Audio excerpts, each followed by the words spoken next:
Last class में मैंने आपको जो बताया था, हमने सिलेक्शन टूल किया था और ये वाले हमने लैसो टूल किया था, डिफरेंट सिलेक्शन। ये हमारा मैजिक पेन टूल था और ये मूव टूल था। इनका हमने यूज़ किया था, क्रॉप टूल का यूज़ किया था। तो ये इन टूल्स के बारे में तो सबको क्लियर है।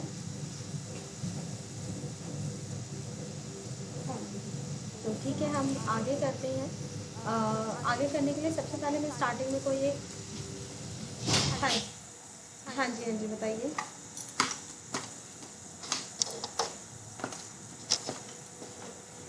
बिल्कुल है, बिल्कुल है। अगर आपको इसको डाउनलोड करना है तो आप एक काम कर सकते हैं कि आप इस पे जाएंगे। अभी मैं दिखा देती हूँ आपको। आप यहाँ पर एक ओपन करेंगे वेबसाइट, गेट इनटू पीसी। ठीक है, गेट इनटू पीसी पे आप जाओ। ये पहला वाला लिंक, हाँ ये गेट इनटू पीसी, इस पर आप जाएंगे तो इधर आप ना कोई भी आप सॉफ्टवेयर को इंस्टॉल कर सकते हो। यहाँ पे जैसे आपने फ़ोटोशॉप सेलेक्ट करा, फ़ोटोशॉप सेलेक्ट करके तो फ़ोटोशॉप में यहाँ पे बहुत सारे वर्जन अवेलेबल हैं, जैसे कि ये रहा 21 फ्री डाउनलोड, फ्री वाले भी बहुत सारे हैं। तो अभी मैं आपको 7 करा रही हूँ, तो आप यहाँ से भी 7 को डाउनलोड कर सकते हैं। इस पर आप क्लिक करेंगे लिंक पे क्लिक करने के बाद आप यहाँ से आ, ये रहा डाउनलोड, इस डाउनलोड पे क्लिक करोगे तो आपका सेटअप डाउनलोड हो जाएगा। उस सेटअप से फिर आप इंस्टॉल कर सकते हैं। ठीक है, गेट इनटू पीसी है हाँ 7 है पुराना। 7 एक्चुअली मैं इसलिए करा रही थी आपको क्योंकि लास्ट जो पुराना सिलेबस था उसमें भी 7 ही दे रखा है। ठीक है, तो अभी आप एक बार 7 से कर लो। टूल्स ऑलमोस्ट वही होते हैं, उसमें से थोड़े से मेन्यू या फिल्टर्स थोड़े से चेंज हो जाते हैं, टूल्स ऑलमोस्ट वही हैं। तो एक बार फिर हम लेटेस्ट वाला डाउनलोड कर लेंगे और लेटेस्ट वाला डाउनलोड करके भी मैं आपको एक बार बता दूँगी। ठीक है, तो अभी फ़िलहाल आप 7 से कर लो।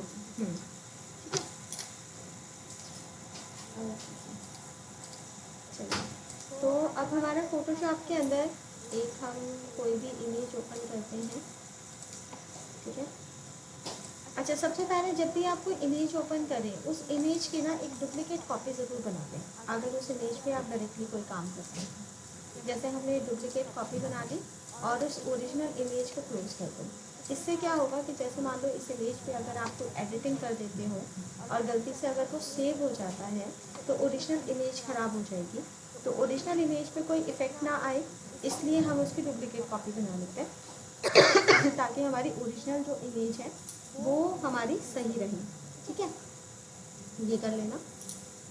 अब हम नेक्स्ट जो इसमें टूल्स करने वाले हैं वो हम अलग अलग तरह के टूल करने वाले हैं, जैसे कि हमारे पास हीलिंग ब्रश टूल है,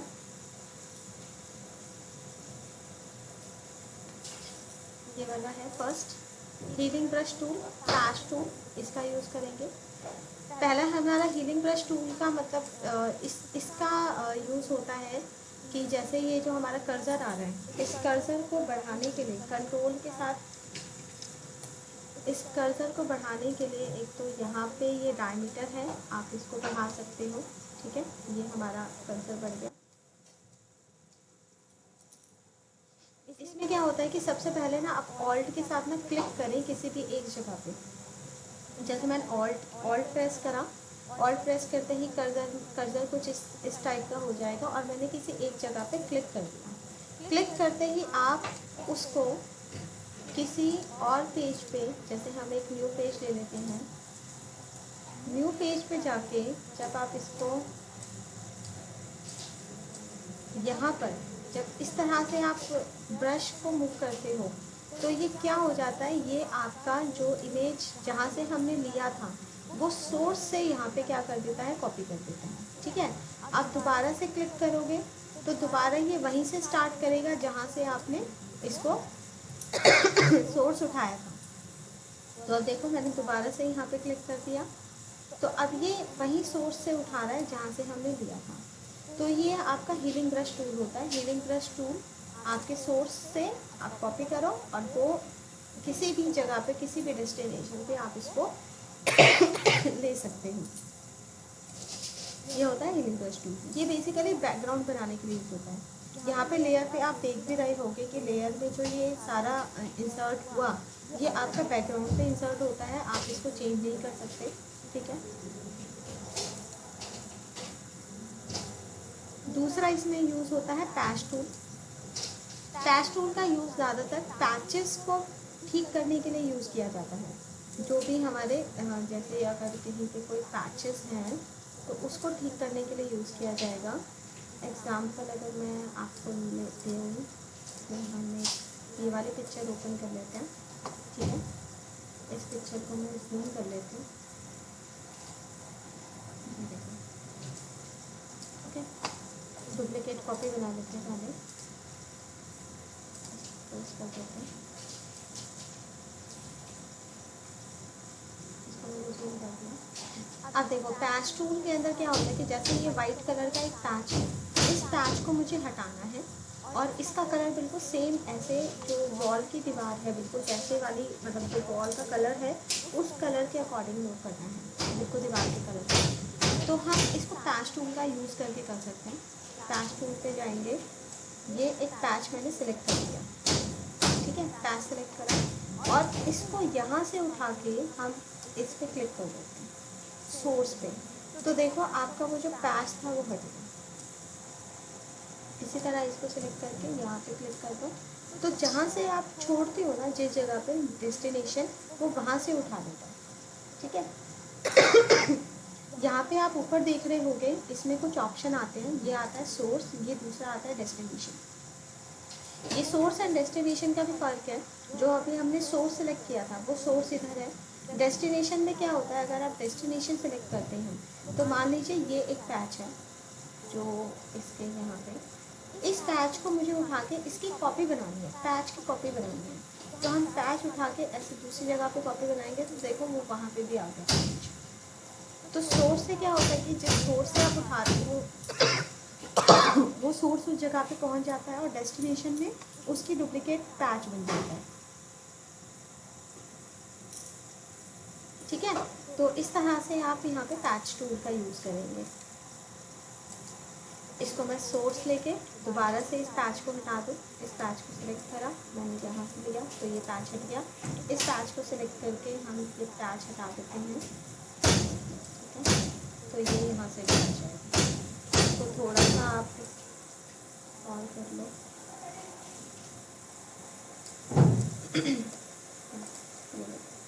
तो ये थोड़ा सा आसपास का जो कलर है उसको लेकर थोड़ा सा ब्लर कर देता है। नेक्स्ट उसके बाद यहाँ पे आपके पास टूल आता है ब्रश टूल। ब्रश टूल क्या होता है कि जैसे ये बैकग्राउंड, ये इमेज है, इमेज के बैकग्राउंड पे अगर मुझे कुछ ब्रश का यूज़ करना है तो हम ब्रश टूल का यूज़ कर सकते हैं।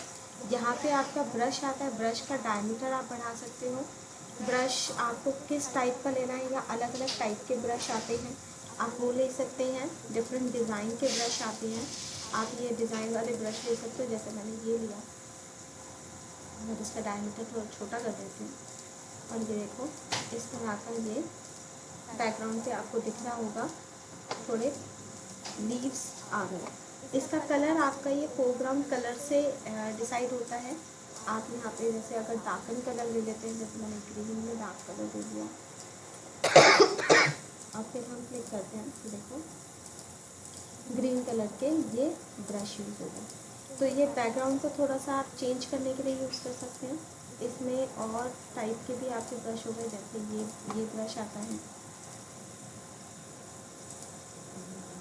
इसके अलावा और भी आप ब्रश ले सकते हो। ये इसका डायमीटर छोटा करके ये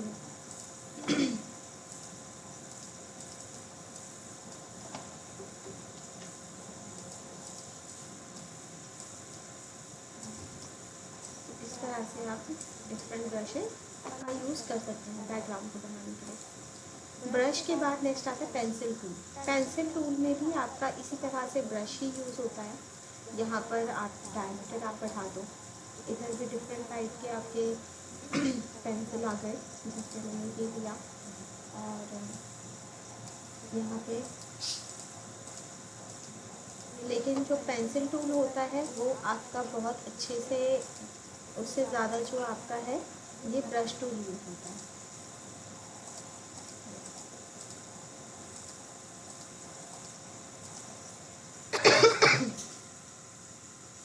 ये है। इसमें आप ना अपनी कस्टम पेंसिल भी बना सकते हैं। जैसे अगर मैंने ब्रश बनाया तो वो ब्रश या पेंसिल दोनों ही कस्टम बनाया जा सकता है।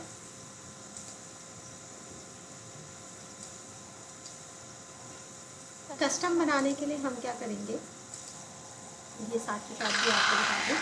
जैसे मान लीजिए मुझे ये जो फेस है, इस फेस का मुझे या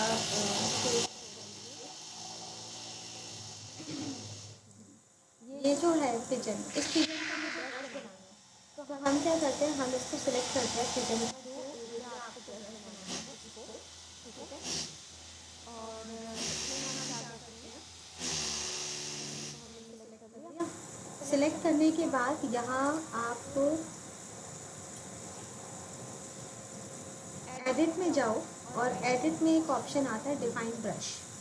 इस डिफाइन ब्रश पे हम क्लिक करेंगे और यहाँ पर आप देखो जो आपने एरिया सेलेक्ट किया था उसका ब्रश बन गया। यहाँ पे इसको आप कोई भी आप नाम दे सकते हैं, जैसे मैंने पिजन नाम ही दे दिया और ओके कर दिया, ठीक है। तो जो भी हमारा सिलेक्टेड एरिया था उसका ब्रश बना। अब ब्रश हमें देखना है तो हमने ये जो नॉर्मल पेज था, इस नॉर्मल पेज पे हम ब्रश को यूज़ करके देखेंगे। आप ब्रश पे जाइए, यहाँ पे जाइए और इसमें सबसे लास्ट में देखेंगे तो देखिए ये हमारा पिजन का ब्रश बन गया, ये देखो। अब इसका डायमीटर आपको जितना छोटा जितना बड़ा करना है वो ले लो और ये देखो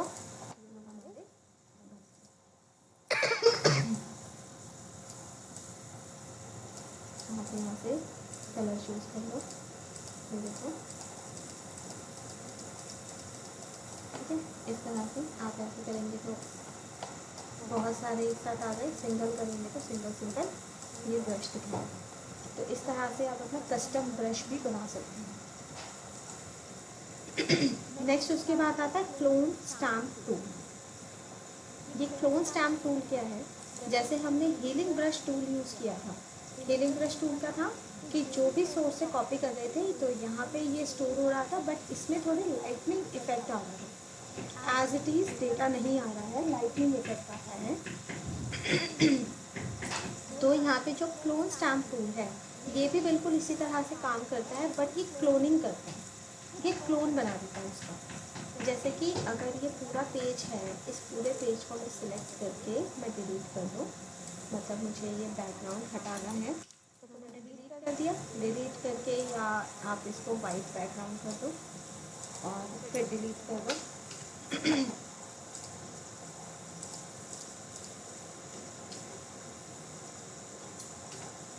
ठीक है, तो पूरा सिलेक्ट करके मैंने डिलीट कर दिया। जो बैकग्राउंड कलर था ये बैकग्राउंड कलर इस पेज पे आ गया।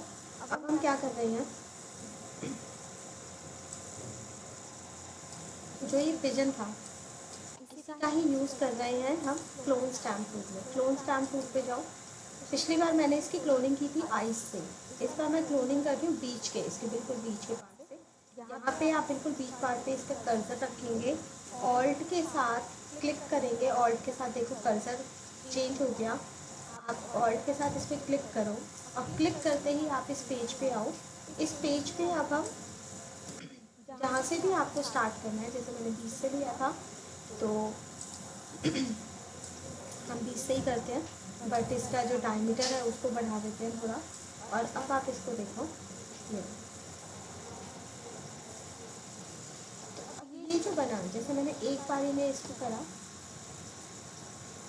तो इतना इसने ले लिया, ठीक है। अब मैं कर्सर छोड़ दिया, कर्सर छोड़ दिया, बट इसके अंदर कोई इफेक्ट नहीं आया, ये एज इट इज़ ही आ गया। अब इसको दोबारा से मैं क्लिक कर रही हूँ तो ये वहीं से शुरू हो रहा है, यानी कि इसमें कोई मल्टीपल पार्ट बन नहीं रहे। जैसे उसमें मल्टीपल पार्ट बन रहे थे तो इसमें मल्टीपल नहीं बन रहे। आप जितनी बार भी क्लिक कर दो वो उसी एक इमेज को पूरा करेगा, क्योंकि ये क्या बना रहा है, ये क्लोन बना रहा है। तो क्लोन में बस एक ही क्लोन बनता है, मल्टीपल नहीं बनते। वहीं अगर मैं हीलिंग ब्रश का यूज़ करूँ तो हीलिंग में जितनी बार आप क्लिक करोगे उतनी बार बनेगा। जैसे मैं हीलिंग का भी दिखा रही थी दोबारा, ऑल्ट के साथ मैंने क्लिक करा और अब मैं यहाँ पे अगर क्लिक करती हूँ तो ये एक बन गया, ठीक है। और कर्सर छोड़ते ही देखो इसमें इफेक्ट आ गया। यहाँ पे मैं दोबारा कर दूँ तो दोबारा से ये शुरू हो गया। कर्सर छोड़ते ही इफेक्ट आ जाएगा इस पर, देखो कर्सर छोड़ते ही इफेक्ट आएगा। तो ये दोनों में ये डिफरेंस है, इसमें बस वन टाइम बनेगा क्लोज स्टैम्प टूल पे और इसमें बार बार बनेगा विद लाइट म्यूजिक। नेक्स्ट इसमें क्लोन स्टैम्प टूल के बाद आता है पैटर्न स्टैम्प टूल। अगर आप पेज के बैकग्राउंड पे कोई पैटर्न आप देना चाहते हो तो पैटर्न मिल जाएगा। पैटर्न के लिए आप यहाँ से ब्रश ले लो, ठीक है। ब्रश का साइज ले लो और ये पैटर्न्स आते हैं। यहाँ पे आपके अलग अलग पैटर्न हैं जो प्री डिफाइंड पैटर्न है। इसमें से कोई भी प्री डिफाइंड आप पैटर्न उठा लो और उस पैटर्न को इस तरह से आप पेज पे आप दे सकते हो, ठीक है। पूरे पेज पे भी दे सकते हैं और यहाँ बीच बीच में भी दे सकते हैं, जैसा आपको पैटर्न बनाना है,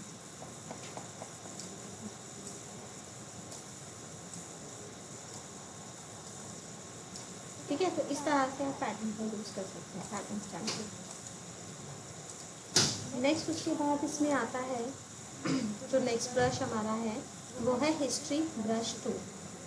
हिस्ट्री ब्रश टूल क्या करता है, ये हिस्ट्री लेकर आता है किसी भी पेज की जिसमें भी आपने जो भी चेंजेस करा है। जैसे ये हिस्ट्री ब्रश टूल पे मैं क्लिक करके अगर इस पेज पे जो ये ब्लैंक पेज था, डायमीटर थोड़ा बढ़ा दूँ, इस ब्लैंक पेज पे अगर हम क्लिक करते हैं तो ये देखो इस पेज की हिस्ट्री लेकर आ रहा है। इस पेज की हिस्ट्री क्या थी कि ये पेज पूरा वाइट था, तो जो भी हमने किया है उन सभी को क्या करता है, ये रिमूव कर देता है। इस तरह जो भी हमने किया था इसमें रिमूव कर दिया।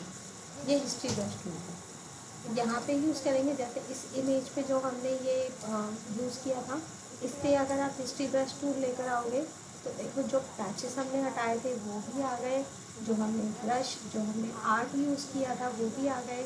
तो ये इस पेज की प्रॉपर क्या लेकर आ रहा है, प्रॉपर हिस्ट्री लेकर आ रहा है। तो history brush tool just undo एक तरह से आप कह सकते हो, या जो भी हमने चेंजेस किए थे उन चेंजेस को हटा सकते हैं। नेक्स्ट इसके अंदर आता है आर्ट हिस्ट्री ब्रश टूल। ये आर्ट हिस्ट्री ब्रश टूल भी हिस्ट्री ही लेकर आता है, लेकिन ये अलग आर्ट फॉर्म में लेकर आएगा। आर्ट फॉर्म में कैसे, जैसे मैं इस पेज पे अंडू कर देती हूँ, ठीक है।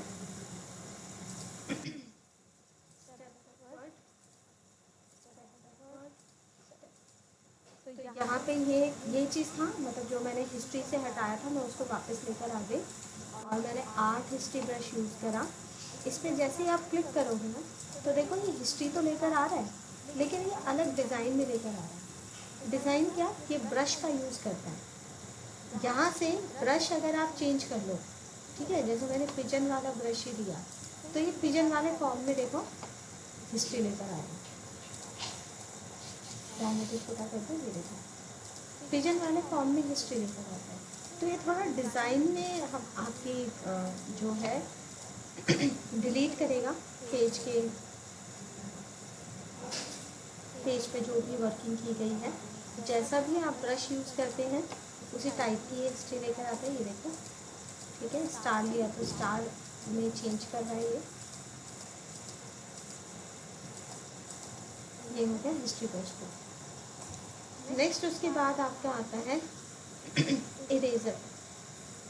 ये जो इरेज़र है ये अलग टाइप का इरेज़र है, मतलब अलग अलग टाइप के 3 इरेज़र आपको मिलेंगे। पहला इरेज़र टूल, दूसरा बैकग्राउंड इरेज़र टूल और तीसरा जो है मैजिक इरेज़र टूल। जो इरेज़र टूल है जस्ट इरेज़र की तरह काम करेगा। सिंपल आपका ब्रश, जितना भी बड़ा ब्रश है उसको आप सेलेक्ट करो, पूरा पूरा इसमें इरेज कर दिया,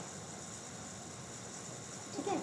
इस इरेजर में ये नहीं है कि हिस्ट्री सब कुछ इरेज करेगा, ये सिर्फ बैकग्राउंड डालेगा, बाकी सब इरेज कर देगा।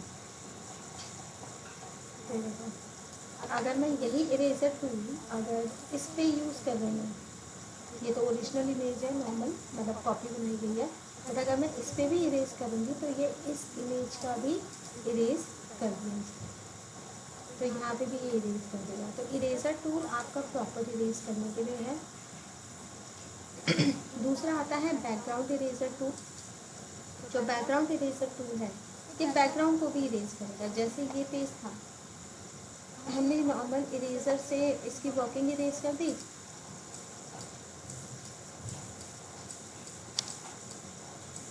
अब ये देखो ये मैं बैकग्राउंड इरेजर यूज कर दूँ, डायमीटर जितना बढ़ाओगे उतना हो जाएगा। तो ये बैकग्राउंड इरेजर आ गया। इसने पेज का जो बैकग्राउंड है उसको भी डिलीट कर दिया, उसको भी इरेज कर दिया। तो आप देख लो कि पीछे ये बॉक्सेस दिखाई दे रहे हैं आपको ग्रे एंड वाइट के। तो ये बॉक्सेस मतलब ये ट्रांसपेरेंट ही होता है। जब हम कोई भी नया पेज लेते हैं और अगर ट्रांसपेरेंट पेज लेते हैं तभी यही चीज़ दिखाता है, यानी कि बैकग्राउंड इरेज करने के बाद आपका डिफ़ॉल्ट जो है यही दिखाएगा। तो इसलिए ये बैकग्राउंड इरेजर है। तो बैकग्राउंड इरेजर पूरा पेज को मतलब पेज की वर्किंग या पेज सारा ही डिलीट कर देगा। ये देखो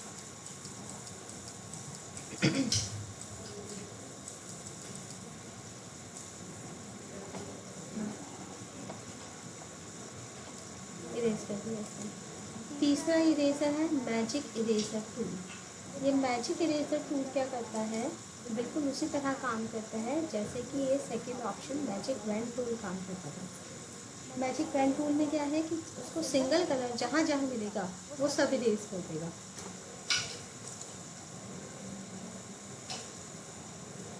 मैजिक इरेजर टूल में इस पर क्लिक करो, मैंने यहाँ क्लिक करा तो सिंगल कलर डिलीट, यहाँ पे सिंगल कलर डिलीट। इसी तरह से ये जो है इसका अगर मुझे पूरा ये कलर डिलीट करना है, single colour delete, single colour delete, single colour delete. तो इसको जहाँ पे सिंगल कलर दिख रहा है ये वहाँ पे वो उसको क्या कर रहा है, इरेज कर दे रहा है।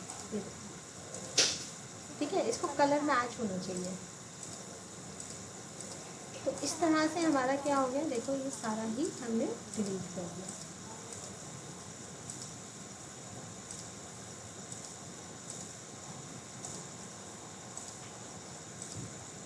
ये होता है आपका मैजिक इरेजर टूल। तो मैजिक इरेजर आपका सिर्फ कलर देखता है और कलर से सबको डिलीट कर देगा। नेक्स्ट इसमें जो टूल यूज़ होता है वो होता है gradient tool. Gradient tool page के बैकग्राउंड में कलर लाने के लिए, ग्रेडियंट लाने के लिए यूज़ किया जाता है। जैसे कि हम एक पेज लेते हैं, सिंपल पेज, इस पेज को भी क्लोज कर दो। एक न्यू पेज लेते हैं,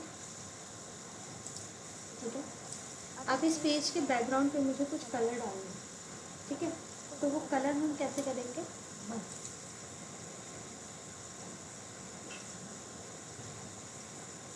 ग्रेडियंट टूल पे आप जाएंगे, यहाँ ऑप्शन में आप देखेंगे अलग अलग ग्रेडियंट आ रहे हैं डिफरेंट टाइप के। आप कोई भी ग्रेडियंट चूज़ करें और इस पर पेज पे ऐसे क्लिक कर दें तो देखो ये ग्रेडियंट बनता जा रहा है, ठीक है। जहाँ से भी जैसे मर्जी क्लिक करेंगे वैसा ग्रेडियंट बन जाएगा, ठीक है। ये अलग अलग कलर, और कोई और कलर लेना है कोई और कलर लेना, ठीक है। इसमें ग्रेडियंट हो गया, और यहाँ से ये कलर लेना है ये आ जाएगा, ठीक है। दूसरा इसके अंदर ग्रेडियंट टूल के अंदर यहाँ कुछ ऑप्शन आते हैं जिसमें ये मतलब इफ़ेक्ट है। पहला इफ़ेक्ट आपका लीनियर है जो अभी आपको दिख रहा है, ये लीनियर इफ़ेक्ट है। दूसरा इफ़ेक्ट जो है वो है आपका रेडियल। रेडियल में जैसे ही आप क्लिक करेंगे तो जो इफ़ेक्ट है वो देखो सर्कुलर में आ जाएगा रेडियल में मेरा, ठीक है, रेडियल इफेक्ट। तीसरा इफेक्ट क्या है, कोनिकल है, एंगुलर है। तो एंगुलर में मतलब जैसे मैंने इसको सिलेक्ट कर, यहाँ इस एंगल पे क्लिक करा तो ये उसी एंगल से ये रेडियल दिखाने लगता है।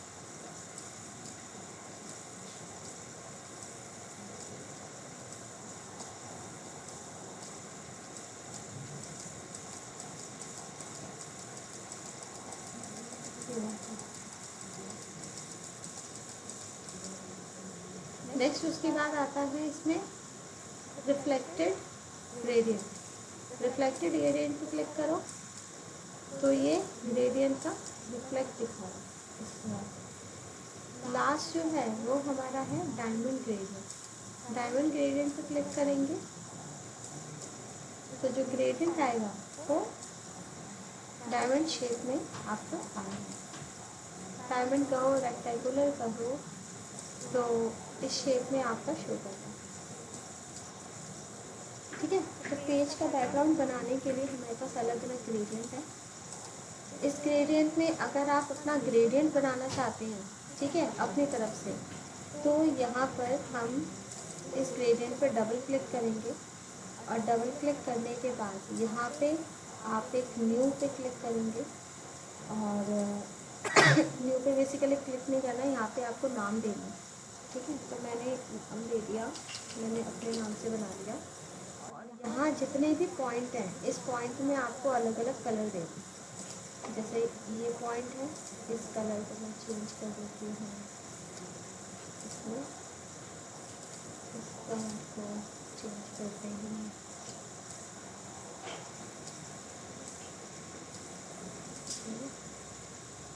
इस पॉइंट को चेंज करते हैं।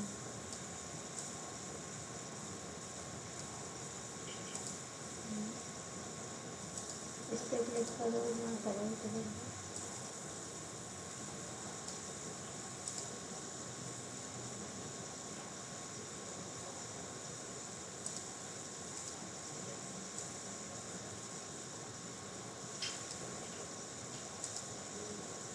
ठीक है, अलग कलर हो गया। और इसको आप ऐसे कम ज़्यादा भी कर सकते हो, इस तरह से।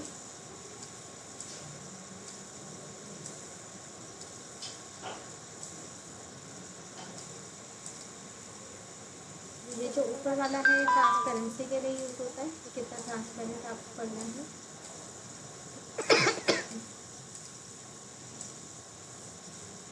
आप कलर थोड़ा कम ज़्यादा कर सकते हो और कर देते हैं। ओके, यहाँ पे हमने नाम दिया और न्यू पे क्लिक करें। न्यू पे क्लिक करते देखो यहाँ एक नया ग्रेडियंट आ गया।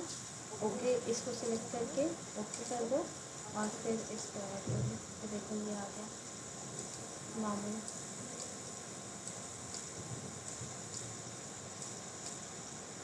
तो इस तरह से आप कुछ भी आप ले सकते हो।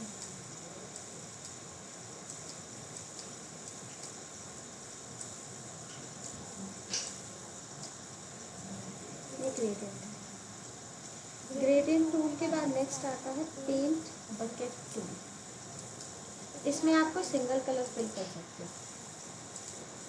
एक न्यू पेज लेते हैं, इसके अंदर कोई एक सिंगल कलर, जो कलर कौन डिसाइड करता है, कलर यहाँ से डिसाइड होता है। इस टूल पे जाएंगे, यहाँ पे कोई भी आप कलर सेलेक्ट करो, ओके कर दो। ओके करने का यहाँ पेंट बकेट पे जाके इस पर क्लिक कर दो। तो जो कलर मैंने शॉर्टकट आपको बताया था, ऑल्ट डिलीट और कंट्रोल डिलीट, तो ये वही है कि आपका जो भी फ्रंट कलर होगा तो फ्रंट कलर आप फिल कर सकते हो, लेकिन इसमें और ऑप्शन भी चेंज कर सकते हैं। यहाँ पे जैसे ऊपर फिल है, फिल के बाद यहाँ पे पैटर्न है। अगर आप पूरे पेज पे कोई पैटर्न फिल करना चाहते हो तो पैटर्न पे सेलेक्ट करो और क्लिक कर दो, तो पैटर्न फिल हो जाएगा। ये देखो,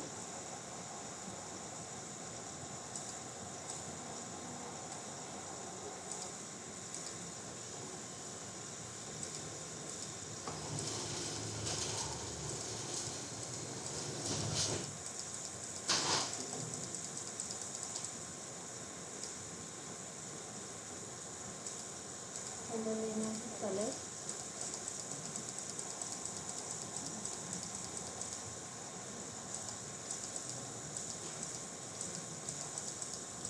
तो जहाँ जहाँ इसको जगह मिल रही है वहाँ वहाँ ही फिल करता है।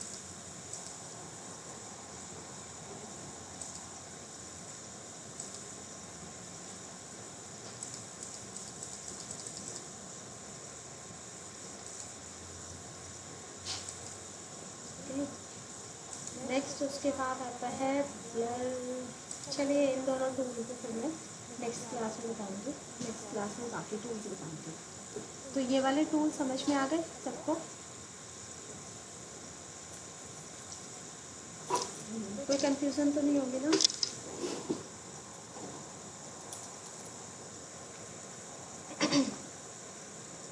यहाँ पे आप इनके जो भी आप टूल यूज़ कर रहे हैं, ऊपर उसका ना मेन्यू ओपन होता है जिसमें आपको और डिफरेंट टाइप के सेटिंग्स मिलती हैं, जैसे ट्रांसपेरेंट करने के लिए भी होता है और अलग अलग ऑप्शन सेलेक्ट करने के लिए भी होता है। तो जब भी टूल यूज़ करें तो ये ऊपर वाले मेन्यू को थोड़ा सा ध्यान रखें। जब भी आप जो भी टूल यूज़ करते हैं ये ऊपर चेंज हो जाता है, ठीक है? तो इनको आप ज़रूर ध्यान रखें कि ऊपर ये ऑप्शन क्या दे रहे हैं। नेक्स्ट अब हम कहें तो मैंने आपको एक असाइनमेंट दिया था, ठीक है? असाइनमेंट हम एक बार देख लेते हैं। असाइनमेंट दिया था क्या, मतलब आज दिया है आज के लिए।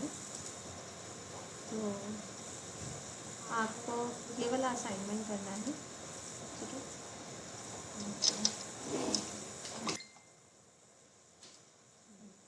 तो ये असाइनमेंट हो जाएगा, फोटोशॉप में बनाना है।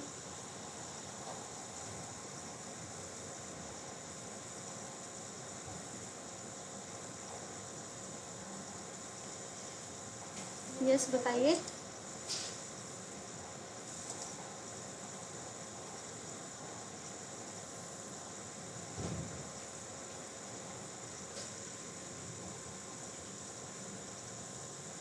ओरिजिनल पिक्चर मतलब कोई भी एक इमेज हो, उस इमेज को बस आपको इसी तरह से बॉक्सेस में डिवाइड करना है। तो इस मतलब इसमें कहें तो ये पूरी पिक्चर एक है, इसमें सिर्फ एक ये वाली लेयर जो एक फिंगर वाली ये दे रखी है और एक दूसरी ये फिंगर वाली लेयर, ये फ़ोटो की जो कटिंग है वो एक अलग से दिखा रखा है।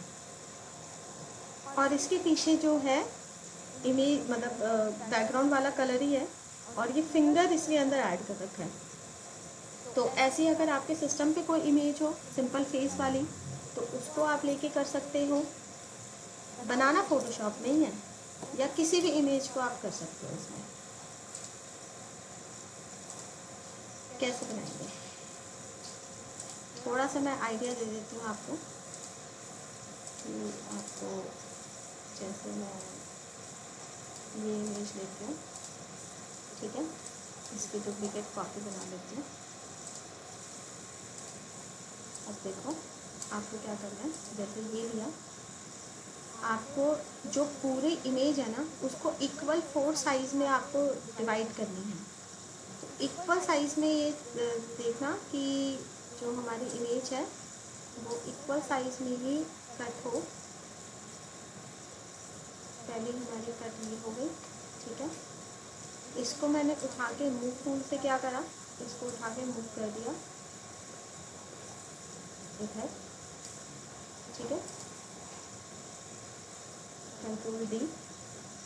नेक्स्ट फिर ये नेक्स्ट पिक्चर जो है इक्वल साइज में आपको डिवाइड करनी है और इसको मूव टूल से उठा के हम कर देंगे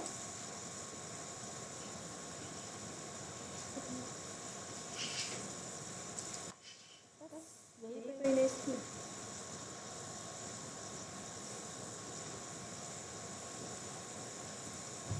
ऐसा ही है ना? हाँ हाँ, लेकिन ये जो मैंने इमेज ले रखी है ना इसका बैकग्राउंड नहीं है, ये ध्यान रखना। लेकिन आप जो इमेज लेंगे हो सकता है उस पर बैकग्राउंड हो, तो बैकग्राउंड पे थोड़ा सा कलर का आएगा, तो आप उस कलर को थोड़ा एडजस्ट करना पड़ेगा कि कलर ठीक से इसमें आ जाए। और एक हैंड की पिक्चर लेना या नेट से डाउनलोड कर लेना आप, ठीक है? जैसे हमें कोई हैंड की पिक्चर लेनी है तो हम यहाँ से ले लेते हैं इमेज।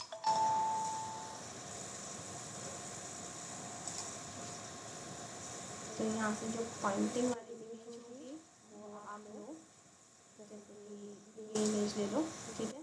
इस इमेज को डाउनलोड करके और इस इमेज को फिर आपको वहाँ पे उसी तरह से एडजस्ट करना है जैसे उस इमेज में दे रखा है। तो ऐसे आप कुछ करेंगे, ठीक है?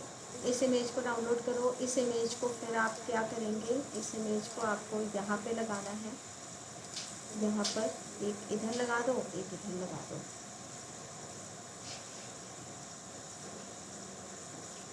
ठीक है, असाइनमेंट ज़्यादा मुश्किल नहीं है, बहुत इजी है, बस ऐसे कट का यूज़ करना और थोड़ा बैकग्राउंड का आपको ध्यान रखना पड़ेगा।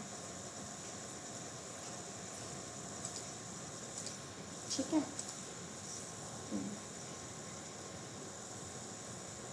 चलिए। और इसमें एक चीज़ और बता देती हूँ इस असाइनमेंट में, कि यहाँ असाइनमेंट के अंदर जो आपका कलर है, जैसे अभी इसके अंदर जो कलर दिखा रखा है वो एक जैसा कलर है, हैंड का कलर या फेस का कलर, सबका कलर एक जैसा है। ठीक है, मतलब एक येलोइश शेड में आ रहा है पूरा। तो ये शेड चेंज करने के लिए आप क्या करेंगे, इसको मैं आपको बता देती हूँ कि जैसे ये कलर, इसमें आपने हैंड वैंड सब कुछ लगा दिया। इसको लगाने के बाद इस इमेज में जाएंगे, इमेज में एडजस्टमेंट में जाएंगे, और एडजस्टमेंट में कलर बैलेंस या ह्यू सैचुरेशन, आप इसमें से कोई भी ऑप्शन सेलेक्ट कर सकते हैं जिसमें कलर का ऑप्शन आ रहा है, जैसे कलर बैलेंस, ह्यू सैचुरेशन, सिलेक्टिव कलर या कलर चैनल मिक्सचर, ऐसा आप कोई भी एक चीज़ यूज़ कर लें। ठीक है, और यूज़ कर ले, जैसे मैंने कलर बैलेंस लिया और यहाँ पे कोई भी एक कलर को जैसे इस तरह से आप कलर सेट कर लें, तो आप देख रहे होंगे कि जो हमारी इमेज है, इमेज के ऊपर एक कलर शेडिंग आ रही है। ठीक है, तो ये जो कलर शेडिंग है ना, ये सब पे आएगी, सब पे यानी कि जितनी भी लेयर्स होंगी सब पे आ जाएगी। तो ऐसा करेंगे तो पूरी इमेज का जो कलर टोन रहेगा वो एक जैसा रहेगा। ठीक है, जो कलर टोन है वो एक जैसा रहेगा, जैसे कि इसमें इमेज में जो कलर टोन है वो एक जैसा है, हैंड का भी, इसके फेस का भी। तो इस तरह से आप कलर टोन भी यूज़ करेंगे।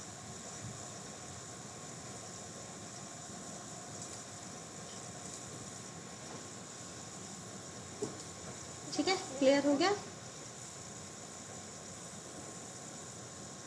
हम्म, और कोई इशू, कुछ पूछना हो?